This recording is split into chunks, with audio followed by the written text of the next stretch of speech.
Thank you for the love I receive. Thank you for the attention, your time, your attention.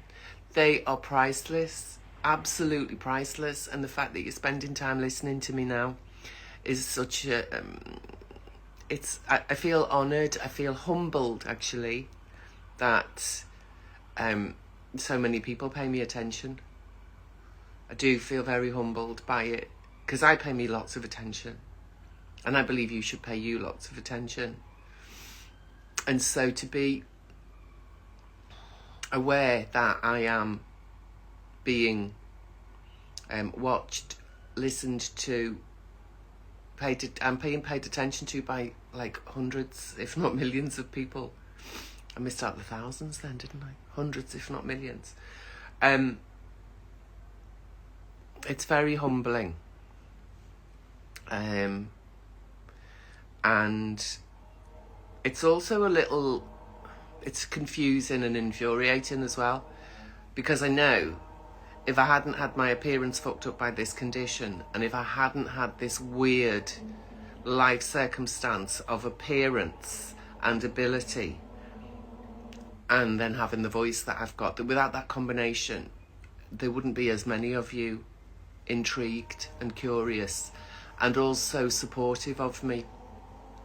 I know one of the reasons that I get so much support is because of my own needs and disabilities. And when our needs and disabilities resonate with other people's needs and disabilities, we kind of unite. But what's difficult is to avoid uniting as victims. I don't like uniting as victims. I like uniting, not as victors either, because that's making two sides. I like uniting with those of us who know how to feel it's all okay, even when it isn't. Just know the feeling. That feeling, everything's all right then. There was a film with a lot of old ladies going somewhere in India to stay. Was it the Marigold Hotel?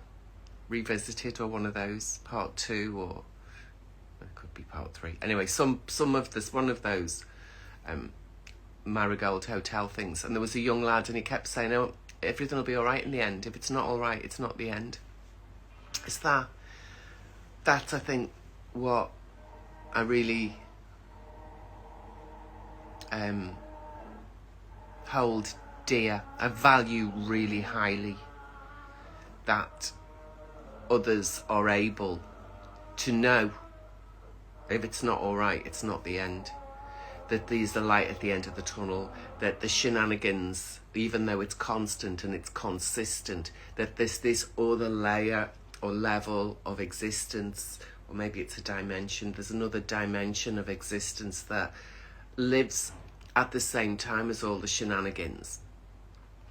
And when we get our nervous system calm and ourselves centered and grounded in our own selves, that we can rest on that truth that everything will be all right in the end.